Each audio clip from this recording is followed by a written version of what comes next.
आप लोगों ने बीपीएससी की कठिन परीक्षा पास की और साथ ही साथ बहुत लोगों ने विशिष्ट शिक्षकों की परीक्षा भी उत्तीर्ण हुए। परीक्षा उत्तीर्ण होने के बाद आपको सरकारी नौकरी मिली और आपका कैरियर बना। आपके परिवार में भी एक आर्थिक सुरक्षा हो गई और एक खुशहाली का भाव आपके परिवारों में आया नौकरी के बाद। लेकिन जो नौकरी आपको मिली वो अन्य सरकारी नौकरियों से बिल्कुल भिन्न है और ये मैं सब स्तर पर और सब फोरम पर मैं ये बात कहता हूं। आपकी नौकरी कोई किसी अन्य बराबरी का नौकरी, सरकारी नौकरी से बराबरी नहीं की जा सकती है। आपको नौकरी मिली है, आपका कैरियर बना, लेकिन जिनको आपको पढ़ाना है, जो बच्चे नन्हे बच्चे हैं, सबसे कठिन काम है कि आपको उनका कैरियर बनाना है और ये बहुत कठिन काम है। यह मन में आप बिठाइए कि जिस प्रकार सरकार ने आपको नौकरी दी, यह इसलिए दी आपको नौकरी कि आप उन बच्चों का कैरियर बनाएंगे, उन लोगों का भविष्य बनाएंगे, ताकि भविष्य में वे अपने पांव पे खड़े हो और इस समाज में खड़े हो। बच्चे आपको बड़ी आशा भरी निगाहों से क्लास में देखते हैं।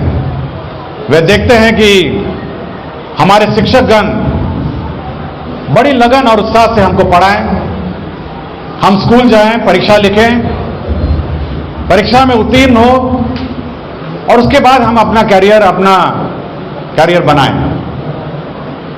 ये उसकी आशाएं हैं। आपकी आशाएं तो सरकार ने पूरी कर दी। कुछ ट्रांसफर की समस्याएं लंबित हैं, कुछ को जिला मिला, कुछ को जिला नहीं मिला। कालांतर में यह भी समस्या आपकी दूर हो जाएगी। लेकिन उस बच्चे की समस्या दूर होते हुए मैं देखना चाहता हूं।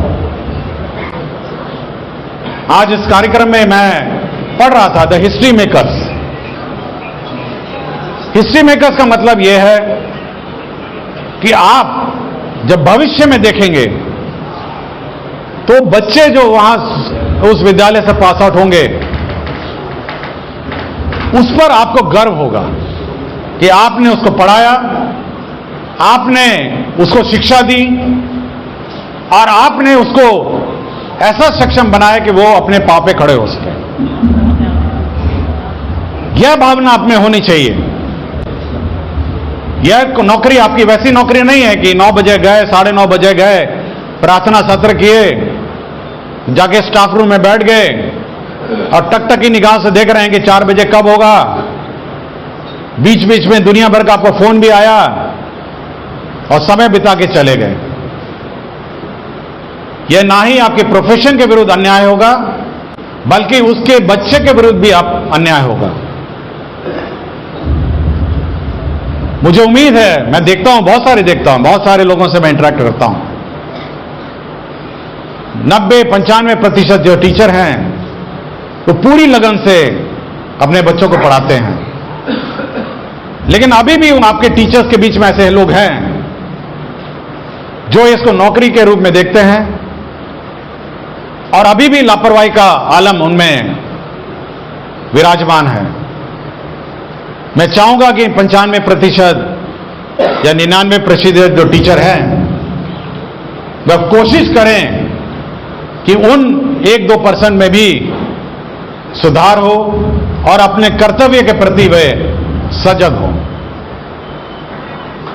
यह बड़ी अच्छी बात है कि आप लोग एक साथ मिलकर शिक्षा में गुणवत्तापूर्ण शिक्षा के दिशा में आप लोग एक साथ मिलकर कार्य करते हैं।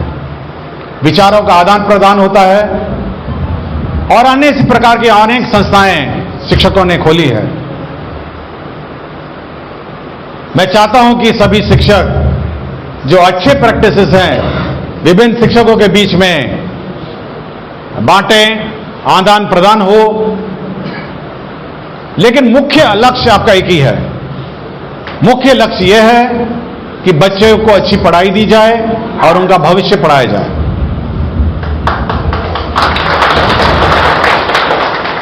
हर चीज का एक आउटकम होता है, हर चीज का। और आपकी पूरी नौकरी व्यवस्था में, पूरी शैक्षणिक व्यवस्था में, शिक्षा विभाग की व्यवस्था में, जिसका आज अनुमानित 20 से 22% बजट है पूरे राज्य का, एक में पांचवा भाग है। इस पूरे व्यवस्था में का आउटकम एक ही हो सकता है कि बच्चे पढ़ें और बच्चे अपने पांव पे खड़े हों और उनका कैरियर बने। इसका कोई आउटकम और नहीं हो सकता है। या बिल्कुल मन से हटा दीजिए कि कोई और आउटकम इसका हो सकता है। यह शिक्षा विभाग बच्चों को शिक्षा देने के लिए है और इसके लिए राज्य सरकार ने शिक्षकों की नियुक्ति की है। यह बिल्कुल बॉटम लाइन और अंडरलाइन प्रिंसिपल है इस विभाग का।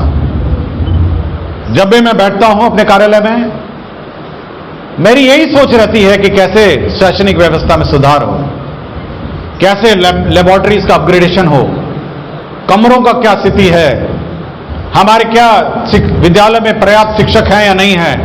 मैं दिन भर यही समीक्षा करता हूं और इस समीक्षा उपरांत मेरी एक ही आपसे गुजारिश है कि आपकी जो क्षमता हो, जो लगन हो, जितनी आपकी मेहनत हो सके, आप बच्चों को पढ़ाइए। आपकी अपनी व्यक्तिगत कठिनाई हो सकती है। इस नौकरी में त्याग एक बहुत बड़ा कंपोनेंट है और त्याग की भावना भी इस प्रोफेशन से सम्मिलित है। जिसको कहते हैं ना गुरु, गुरु का दो ही शब्द है, गु और रू। गुरु का मतलब, गु का मतलब है अंधकार, अज्ञानता, और रू का मतलब है उसे हटाना। आपका कार्य, आपका प्रोफेशन ही है कि आपको हर बच्चे में अज्ञानता हटाना है, अंधकार हटाना है।